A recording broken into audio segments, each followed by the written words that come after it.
మాయా, అభయ్ కారులో వెళ్తూ ఉండగా మాయకు ఒక రౌడీ ఫోన్ చేస్తాడు. రాకేష్ సార్ ఏదో ప్లాన్ చేస్తున్నారు మేడం, మారువేషంలో అక్కడికి రాబోతున్నారు మేడం అని రౌడీ చెప్తాడు. మాయా ఫోన్ కట్ చేసి అభితో శంకర్ గారిని బయటకి రానివ్వడం లేదని, ఇంట్లో అటాక్ చేసేలాగా మా అన్నయ్య ఏదో ప్లాన్ చేస్తున్నాడట అని మాయా అంటూ ఉంటే అభి ఒక్కసారిగా షాక్ అవుతాడు. ఇందాక ఏదో సెక్యూరిటీ వాళ్ళకు ఫోన్ చేశారు అన్నారు కదా అని మాయ అంటే, అవును అని అభి అంటాడు. నాకు తెలిసి మా అన్నయ్య అదే గెటప్లో వస్తాడు అని మాయ అంటుంది. కట్ చేస్తే ఆర్య ఇంట్లో హాల్లో అందరూ ఉంటారు. ఇంటి లోపలికి రాకేష్ మారువేషం వేసుకొని వస్తాడు. ఇక పామును పట్టుకోవడానికి వచ్చిన వాడిలా యాక్టింగ్ చేస్తాడు. గౌరీ రాకేష్ని గుర్తుపట్టకుండా పాము ఏ గదిలో ఉందో అక్కడ అడ్రస్ చెప్తుంది.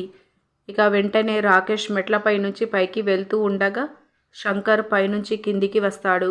అలా మెట్లపై రాకేష్, శంకర్ ఒకరి ముఖాలు ఒకరు చూసుకుంటూ ఉంటారు.